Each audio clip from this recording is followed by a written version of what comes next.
जरा एक एक करके देख लेंगे। देखो, एक तो आपको ये फार्मूला याद रखना है कि अगर कहीं भी लिमिट 0 से π/2 हो, 0 से π/2, cos theta d theta upon sine theta plus cos theta अगर हो, इस फॉर्म का कहीं भी आपको अगर मिल जाए तो इसका मान हमेशा क्या होता है, π/4 होता है। पहली बात आपको याद रखनी। अब इस टाइप के चाहे कितने भी क्वेश्चन हो जाएं, अगर मैं यहाँ पे अंडर रूट लगा दूँ, यहाँ भी अंडर रूट लगा दूँ, यहाँ भी अंडर रूट लगा दूँ, तब भी इसका मान यही होगा। दूसरा, अगर हम इसको ऐसा करके लिख दें लिमिट 0 से π/2 और ये लिख दें डी थीटा बटे 1 + tan थीटा, तब भी इसका मान π/4 ही होगा। क्यों होगा?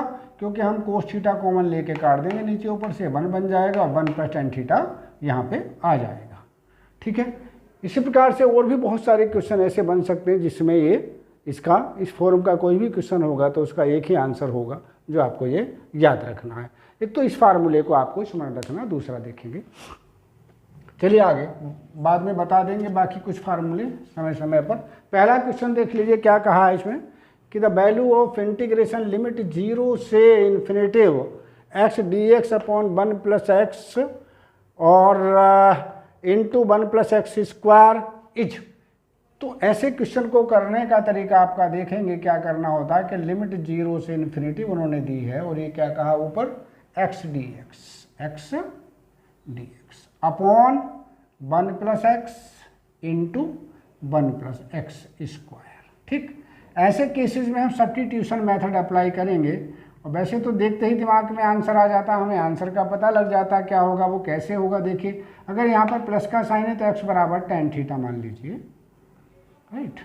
dx की जो वैल्यू होगी वो sec² theta into D theta हो जाएगी और लिमिट क्या हो जाएगी इसकी, जब 0 रखेंगे तो 0, इन्फिनिटी रखेंगे तो π/2 हो जाएगा हमारा। तो यहाँ पर x की जगह रख देंगे tan थीटा, ds की जगह रखेंगे आप sec² थीटा डी थीटा बटे 1 + tan theta into 1 + tan² theta. इस प्रकार से हमारा बन जाएगा भाई।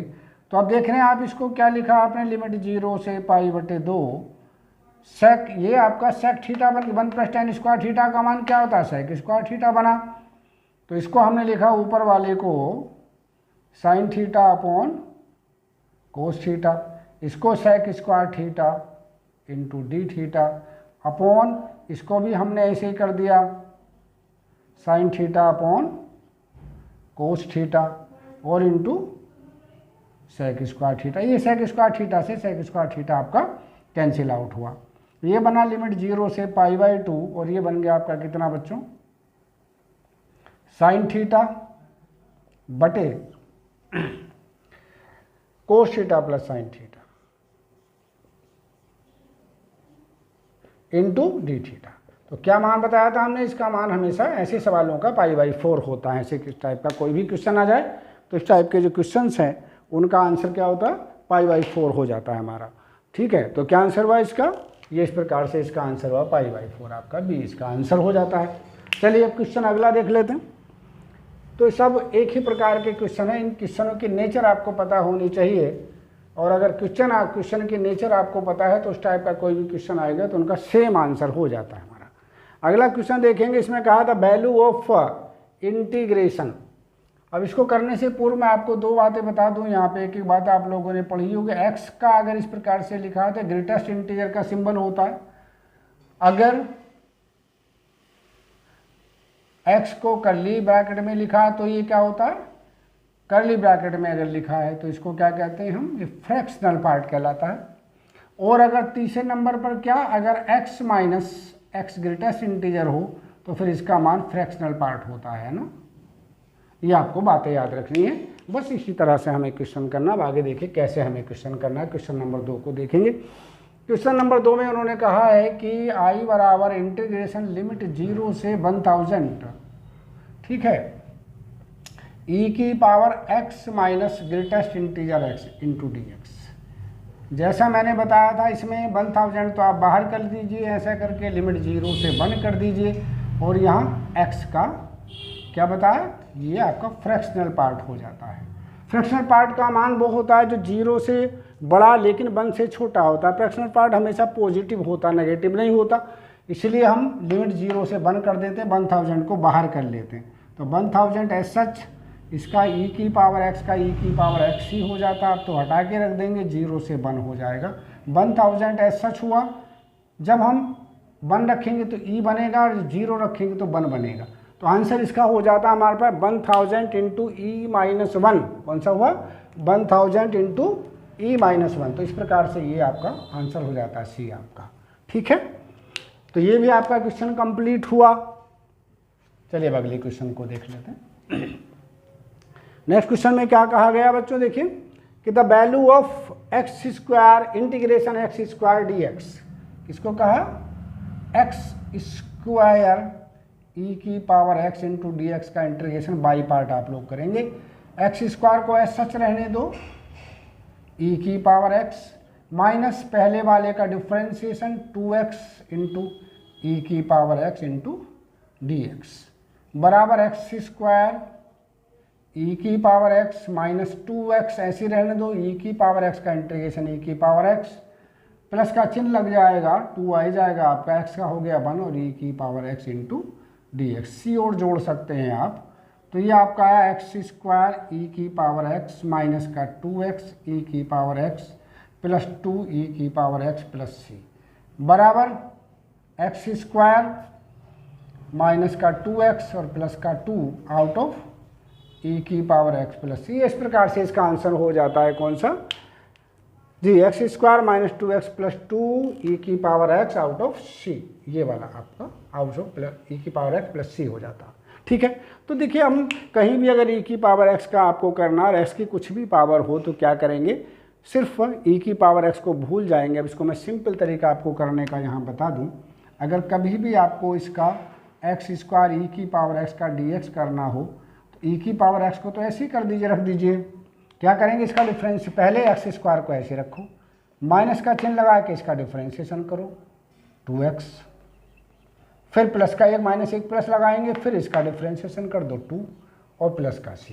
ये इसको शॉर्ट तरीका करने का है। जब कभी भी e की पावर x मल्टीपल में हो और x की समथिंग पावर हो, मान लीजिए यहाँ पर x की पावर 3 हो जाती, मान लीजिए ये हम कहें कि x की पावर हमने यहाँ पे 3 कर दी, तो तब कैसे करेंगे, e की पावर को ऐसे रख देंगे, x का क्यूब रखिएगा, इसका डिफरेंशिएशन माइनस के साथ कीजिए 3x स्क्वायर, अगली बार में प्लस करिए, फिर डिफरेंशिएशन करिए 6x, फिर माइनस करिए 6 और प्लस c, ये इसका हो जाएगा।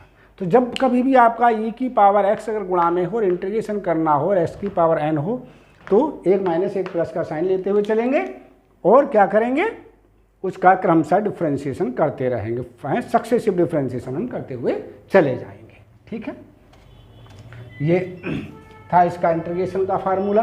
चलिए अगले की तरफ आ जाते हैं हम लोग, नेक्स्ट क्वेश्चन को देख लेते हैं। इसमें कहा था value of G, value of sine square X cos square X की वैल्यू हमें फाइंड आउट करनी है। देखिए किसकी वैल्यू निकालनी, मान लीजिए इंटीग्रेशन आपका है, सोच के थोड़ा सा करेंगे, बहुत आसान हो जाता है। ये आपका D x upon sine square X into cos square. देखो ऐसे क्वेश्चन को करने के लिए आप क्या करें, जब इनके बीच में कोई साइन ना हो यानी मल्टीपल का साइन हो तो ऊपर लिख देंगे हम क्या, कोस square x plus sign square x. इसका मान 1 होता है, 1 से हमने dx को मल्टीप्लाई किया और नीचे लिख देते हैं क्या, sign square x plus sign square X into cos square x.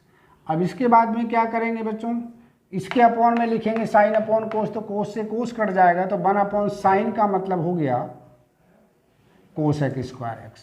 यहाँ साइन अपॉन कोस करेंगे तो साइन से साइन कटेगा तो 1 अपॉन कोस बच जाएगा और उसको लिखेंगे sec square X into D X और प्लस सी। अब इसका इंटीग्रेशन कर दीजिए, इसका करेंगे तो क्या आया, माइनस का कोट एक्स, इसका क्या आ गया tan x और इसका हो गया c, यानी ये आपका आ गया आंसर। कुल मिला के देखें तो tan x minus cot x और प्लस का सी। इस प्रकार से इसका आंसर हो जाता है। तो जिस रूप में आंसर मांग रहे हैं उसी रूप में लिख सकते हैं। आंसर के नेचर को भी पहले स्टडी कर सकते हैं हम लोग। तो tan x minus cot x क्या है, tan x minus cot x plus c इसका आंसर हुआ हमारा। कौन सा हुआ, tan x plus cot x this much, c is your answer here. ठीक है, ऐसे करके हम लोग इनको करते हैं। ठीक है, अगला क्वेश्चन देखिए, थोड़े ट्रिक के क्वेश्चन हैं लेकिन सिंपल हैं। ठीक है, अगला क्वेश्चन को देखिए, ये कहा गया आई बराबर, आई की वैल्यू दी है उन्होंने कितना, इंटीग्रेशन एक्स का cube upon 1 plus x into D x. Clear. अब यहाँ पर 1 प्लस एक्स उन्होंने दिया है, तो हम ऐसे सवालों को किस प्रकार से करते हैं जरा सावधानी से देखेंगे। इसमें 1 जोड़ देते हैं इस प्रकार से, 1 प्लस एक्स का क्यूब हमने लिखा, माइनस 1 घटा देते हैं इसमें यहाँ पर, तो 1 plus x S H into D x हो जाता है हमारा। इसको हमने फैक्टराइज करा, 1 प्लस एक्स इंटू क्या, 1 minus x plus x square upon 1 plus x into D x, minus 1 upon 1 plus x into D x. इसके बटों में कर देते हैं। यहाँ से इसको हमने काट दिया अगर, तो क्या बचा भाई, यहाँ पर तो 1 बचा, 1 का इंटीग्रेशन हो गया x, इसका इंटीग्रेशन हुआ एक्स स्क्वायर बटे 2, इसका इंटीग्रेशन हुआ x का क्यूब बटे 3, और इसका इंटीग्रेशन हुआ आपका log ऑफ 1 प्लस एक्स और प्लस सी आंसर हो जाता है हमारा। x माइनस एक्स स्क्वायर बटे 2 प्लस एक्स का क्यूब बटे 3, क्या आंसर है, x माइनस एक्स स्क्वायर बटे 2 प्लस एक्स स्क्वायर बटे 3 माइनस log 1 प्लस एक्स। तो प्लस सी नहीं दिया है तो कोई बात नहीं, तो सी छोड़ देंगे, सी जोड़ भी सकते हैं, नहीं भी जोड़ सकते, नहीं दिया है तो छोड़ देंगे, दिया है तो फिर यहाँ पे जोड़ सकते हैं सी। हालांकि जुड़ा होना चाहिए था, नहीं दिया है तो कोई बात नहीं, अदरवाइज तो ये आपका आंसर हो जाता है। इंडेफिनिट में सी जोड़ा ही जाता है, तो हो सकता है सी वहाँ छूट गया, इसलिए सी तो रहेगा ही। ठीक है, तो ये आपका आंसर इस प्रकार से हो जाता है। चलिए अब नेक्स्ट क्वेश्चन की ओर आ जाते हैं। ये आपका क्वेश्चन नंबर जी, क्वेश्चन नंबर देख लेते हैं हम। आपको छठा सवाल देखिए, इसमें कहा था area of the region bounded by the curve y equal to x square and y equal to 4 each. एक कर्व दिया गया है, 2 कर्व दिए हैं, तो दिया y बराबर एक्स स्क्वायर, या दूसरे शब्दों में आप कह सकते हैं x square equal to y, और दूसरा दे रहे हैं हम क्या, y इक्वल टू 4। ये 2 कर्व आपको दिए गए हैं। ठीक है, ये कर्व नंबर 1 और ये कर्व नंबर 2, राइट। ये हमारे पास दिया गया है क्या, y equal to x square and y equal to 4। तो यहाँ पर सबसे पहले हम लोग क्या करेंगे भाई, इसको दोनों को हल कर लेंगे, y की यहाँ पर मान रख देंगे, तो क्या मिल जाएगा आपको यहाँ से, x square equal to 4 means x क्या इक्वल टू प्लस माइनस 2, ये आपको मिला। ठीक है, तो अब अगर हम इसकी फिगर की बात कर लें, यद्यपि एग्जाम में तो फिगर बनाने की आवश्यकता है नहीं, आपको तो खाली करना, लेकिन चूंकि हमें यहाँ पे समझा रहे हैं तो फिर आपको समझा देते। ये तो एक कर्व बना x square equal to y वाला। ठीक, एक रेखा दी गई है इसमें y बराबर 4 पर, y बराबर 4 का मतलब है यहाँ से 1 यूनिट, 2 यूनिट, 3 यूनिट, 4 यूनिट, यहाँ पर एक रेखा खींची गई ये वाली। ठीक है, ये रेखा है y बराबर 4। तो आपको इस वाले रीजन का एरिया निकालना है। कौन से रीजन का निकालना, इस वाले रीजन का एरिया आपको चाहिए होगा, ये ऐसा करके। ठीक है, ये वाला, ठीक, इसका रीजन का एरिया चाहिए आपको। तो एरिया बराबर क्या होता है, एरिया का मान हम निकाल लेते हैं। एरिया बराबर होता है इंटीग्रेशन, देखिए या तो पूरे का निकाल दीजिए या फिर आधे का निकाल के 2 से गुणा कर दीजिए, तो 2 को यहाँ लिख दीजिए, 0 से 2 कर दीजिए, है ना। लिमिट क्या आ जाएगी, -2 से 2 भी कर सकते हैं, या 2 बाहर लेके 0 से 2 कर सकते हैं। ठीक है, ये हमारे पास हो जाता है। ठीक है, तो अब यहाँ पे चूंकि डालेंगे ना लिमिट ऐसे करके, तो ये इतनी दूरी आपकी 2 हो जाती है, इतनी दूरी ये वाली अगर लेंगे तो ये -2 हो जाता है हमारा। ठीक, तो क्या करेंगे, ये हो जाएगा y1 minus y2 into D x.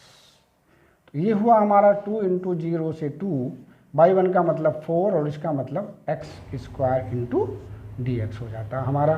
तो ये हो गया आपका 2 इंटू 4x माइनस एक्स का क्यूब अपॉन 2। 2, लिमिट रख देंगे हम 0 से 2। तो इस प्रकार से आपका 2 इंटू 2 रखेंगे तो 8 आ गया और ये हो गया 8/2,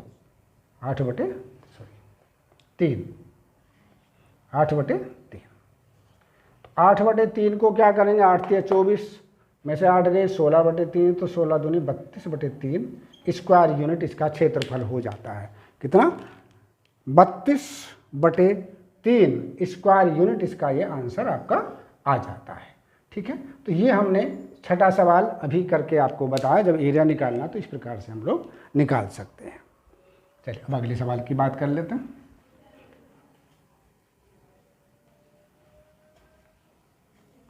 नेक्स्ट क्वेश्चन को देखिए, 7वां क्वेश्चन में क्या कहा जा रहा है। द वैल्यू ऑफ, किसकी वैल्यू पूछिए, डबल इंटीग्रेशन, क्या, डबल इंटीग्रेशन वैल्यू पूछिए, आई का मान, इंटीग्रेशन, फिर integration limit 0 to infinity, 0 to infinity, e की power -x² + y² into dx dy। तो हम इसको पोलर फॉर्म में चेंज कर लेते हैं। क्या पुटिंग करते हैं भाई, पुटिंग कर लेते हैं x बराबर r कोस थीटा और y बराबर रख देते हैं बेटा r साइन थीटा। इस प्रकार से अगर x² + y² का मान निकालें तो इसका मान r² हो जाता है और dx dy का मान कितना होता है, r dr और d थीटा हो जाता है हमारा। तो इस प्रकार से ये बन गया आपका लिमिट 0 से π/2 इधर आ जाती है ना, और ये 0 से इन्फिनिटी भी रहती है। तो ये बनी e की power -r² into r dr और d थीटा हो जाता है। ठीक है, एक एक करके इसका इंटीग्रेशन हम लोग कर लेते हैं भाई। क्या है बच्चों, इसको अगर हम r को t मान लें यहाँ पर तो 2r dr बराबर dt हो जाएगा। इधर d थीटा कर दीजिए, साथ में इंटीग्रेशन भी ले लीजिए और यहाँ पर इंटीग्रेशन करेंगे तो इसका क्या होगा, 1/2 माइनस के साथ में और e की पावर -r², लिमिट लगा देंगे 0 से इन्फिनिटी। तो ये थीटा का मान यहाँ पे रख देंगे और थीटा का मान हुआ 0 से π/2 हमारा। और ये क्या हुआ भाई, अगर इन्फिनिटी रखेंगे 1/2 को हम बाहर कर दें, इन्फिनिटी रखेंगे तो 0 और 0 रखेंगे तो 1। तो इस प्रकार से ये आपका π/2 इंटू 1/2, तो कुल मिला करके हमारा आंसर आ जाता है कितना, π/4 हमारा, कितना। तो ये हमारा आंसर मिल जाता है कितना, पहला ही हमारा आंसर मिल जाता है, ए पार्ट इसका हो जाता है आंसर π/4। ये इस प्रकार से आपका आंसर बन जाता है आपका, देखिए ये वाला। ठीक, चलिए अब हम 8वें क्वेश्चन की ओर आ जाते हैं। क्वेश्चन नंबर 8वां देख लीजिए प्यारे बच्चों। 8वें क्वेश्चन में क्या कहा गया है, the value of double integration x into x + y dx dy over the area bounded by the curve y = x², y = x is to the value of double integration। Value of double integration पूछा किसमें, over the area. पहले area को किस किस से bounded है area, एक तो y बराबर दिया आपका कितना, x² और एक दिया y बराबर कितना, x। ये एक रेखा है और वो एक इसको इंडिकेट करता, वो एक है परवलय को इंडिकेट कर रहा है देखकर। इनको अगर हम हल करेंगे तो ये आपका आया हमारे पास x बराबर x², यानी x इंटू x - 1 बराबर 0, यानी x बराबर 0, x बराबर 1। ये तो हमारी x के लिए लिमिट आ जाती है।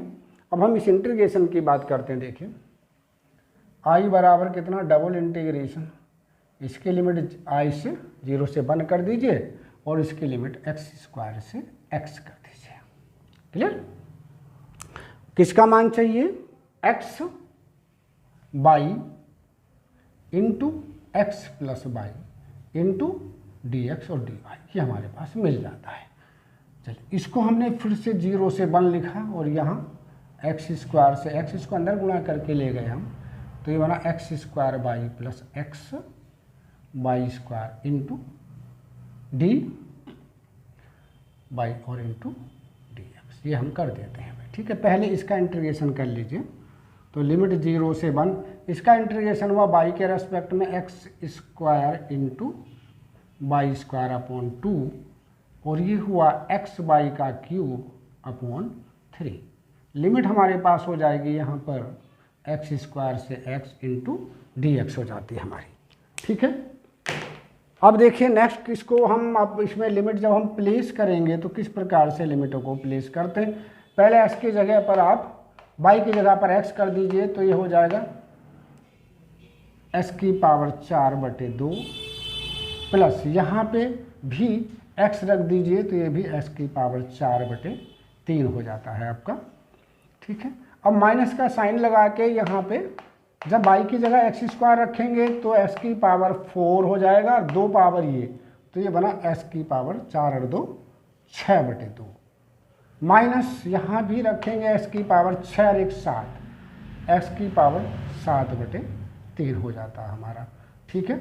एक बार फिर से इसको देख लेंगे, क्या मैंने बताया पहले इसका इंटीग्रेशन किया y के रेस्पेक्ट में, तो y स्क्वायर/2 हो गया, एक्स स्क्वायर इंटू वाई स्क्वायर/2, इसका हमने क्या x इंटू वाई का क्यूब अपॉन 3, लिमिट है x से एक्स स्क्वायर, तो पहले हमने x रखा इसकी जगह पर, तो ये एक्स स्क्वायर मिलके x की पावर 4/2 हुआ, इसकी जगह पर x रखा तो x की पावर 3 प्लस 1 x की पावर 4/3 हुआ, माइनस अब एक्स स्क्वायर रखेंगे तो यहाँ पर हो जाएगा x की पावर 4 + 2 यानी x की पावर 6/2, यहाँ पर x की पावर 6 प्लस x की पावर 7/3 हो जाएगा हमारा। अब इसका इंटीग्रेशन जब आप करेंगे तो ये मिलेगा आपको, देखिए ये दोनों तो एक जैसे हैं, तो ये बना आपका कितना, क्या 4 3 दूनी 5, क्या 4 5 x की पावर 4/3, तो इसका इंटीग्रेशन करेंगे तो x की पावर 5/3 हमें मिल जाएगा, 5/6 मिल जाएगा, ठीक है। अब इसका करेंगे तो क्या आएगा भाई, x की पावर 7/14 मिल जाएगा हमें, इसका करेंगे तो x की पावर 8/24 मिल जाएगा बच्चों, और लिमिट रख देंगे 0 से 1, जब 1 हम रखेंगे तो ये बचा 1/6 1/14 और ये 1/24, इस प्रकार से आपको मिल जाता है। करने का क्या तरीका, इसको और इसको एक साथ पहले ले लीजिए आप, या अंदर से 1/2 कॉमन भी ले सकते हैं, सब में से कॉमन आ रहा है 1/2, तो ये बन जाएगा 1/3 माइनस 1/7 और माइनस 1/12, ठीक है। तो इस प्रकार से ये बना आपका 1/2 इंटू जो भी आपका है 12 की गुणा इधर करेंगे 7 की इधर, 12 7 19, 1/3 और ये 12 7 क्या 19/84, ठीक है। इसकी बस आपको कैलकुलेशन कर लेनी है, ठीक है। अब 84 को क्या करेंगे भाई, ये 12 7 84, ठीक है। तो इस प्रकार से अब हम इसको फिर से मल्टीप्लाई कर लीजिए, 1/2 बाहर है और इससे भाग करेंगे इसको, तो कितना 3 दूनी 6 3 8 28 20 30 60 8 24 28 में से 19 गए, तो मुझे लगता ये आपका 28 में से ना 19 गएंगे तो 9/कितना ये आपका 84 हो जाता है हमारा, ठीक है। बस इसका जो भी आंसर आ रहा होगा तो इसकी कैलकुलेशन करके आप लिख लेंगे, तो ये आई थिंक 3/3 से 7 कट जाएगा, 3 से इसको काट देंगे हम, कितना 3 3 9 और ये आपका आ गया 3 दूनी 6 3 8 24 यानी 3/, ठीक है। तो हमारा आ जाता कितना 3/56 इसका आंसर आ जाता हमारा ये। चलिए लास्ट क्वेश्चन और देख लेंगे। लास्ट क्वेश्चन क्या, जरा सावधानी से देखें भाई लास्ट क्वेश्चन को।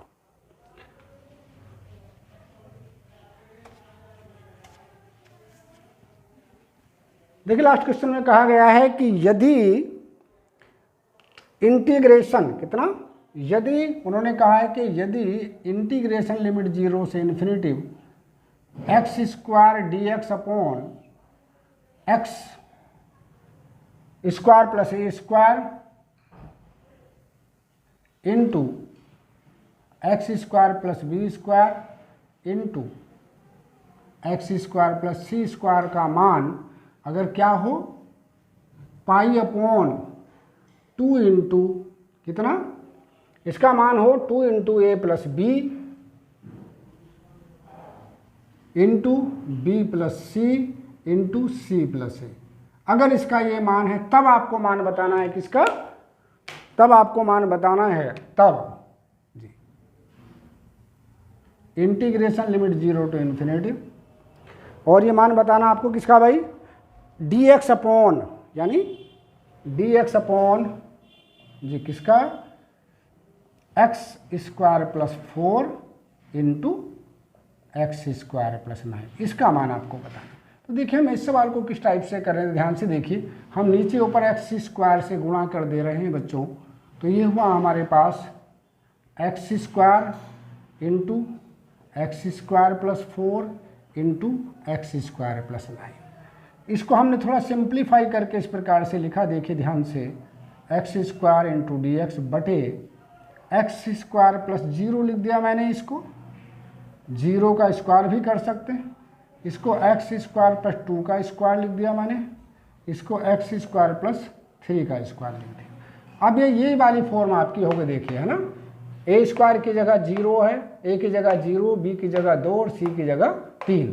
तो क्या आंसर हो जाएगा इसका? पाई अपॉन 2 इंटू, ठीक है, ए प्लस बी, यानी 0 प्लस 2, फिर 2 प्लस 3, फिर 3 प्लस 0। बस ये आंसर आपका बना हुआ। देखिए किस प्रकार से यहाँ क्या, 3 2 5 दूनी 10, 10 छंग 60। तो ये पाई बटे 60 इसका आंसर हो जाता हमारा।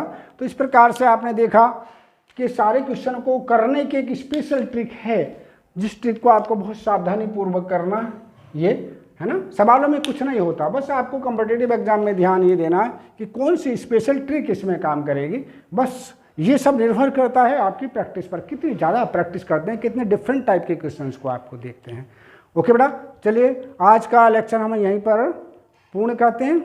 नेक्स्ट लेक्चर में अभी इसके और क्वेश्चंस हैं जिनको हम आगे अध्ययन करेंगे। चलिए, बहुत बहुत धन्यवाद आप सब लोगों का।